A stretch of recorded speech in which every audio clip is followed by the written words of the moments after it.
લોકમત ન્યૂઝમાં આપનું સ્વાગત છે।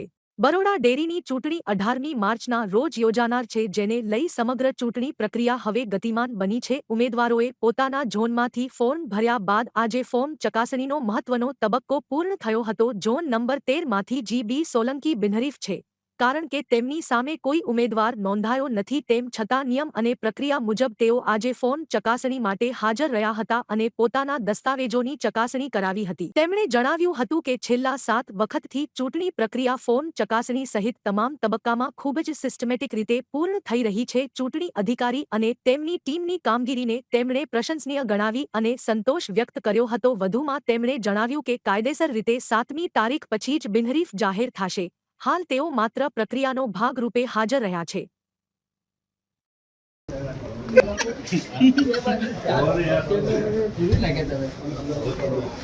બસ ફોર્મ ચકાસણીની તારીખ આજે 28મી ફેબ્રુઆરી અને ઝોન 13 છે અને દરેક ઉમેદવારનું અલગ અલગ રીતે રેકોર્ડનું ચેકિંગ થાય છે, એટલે સમય થોડો લે છે।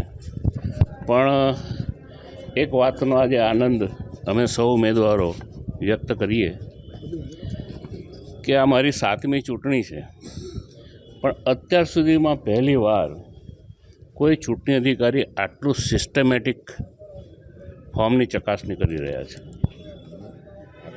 એક પાસા ફોર્મ મંજૂર કરવા માટે જરૂરી જે લાયકાતો છે એ તમામ લાયકાતો માટેનું અસલ રેકોર્ડ મંગાવી અને ચકાસવાનું, એમાં ખાસ કરી અને ઉમેદવારી કરવા માટેનો જે ઠરાવ છે તે પ્રમુખ તરીકે સતત છેલ્લા 3 વર્ષથી ચાલુ હોવાના પુરાવા રૂપે જે વ્યવસ્થાપક કમિટીના ઠરાવો છે એ પણ અસલમાં ચકાસ્યા હોય એવું મારી 7 ચૂંટણીઓમાં આજે પહેલીવાર થયું છે।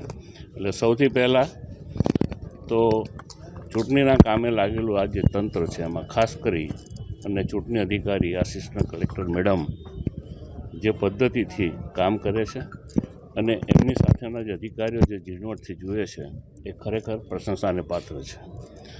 બાકી રહી તો ચૂંટણીઓ, હવે જેના આજે ઉમેદવારી પત્રો મંજૂર થશે એમાંથી પાછા ખેંચતા જે લોકો આગામી 7મી તારીખે બચશે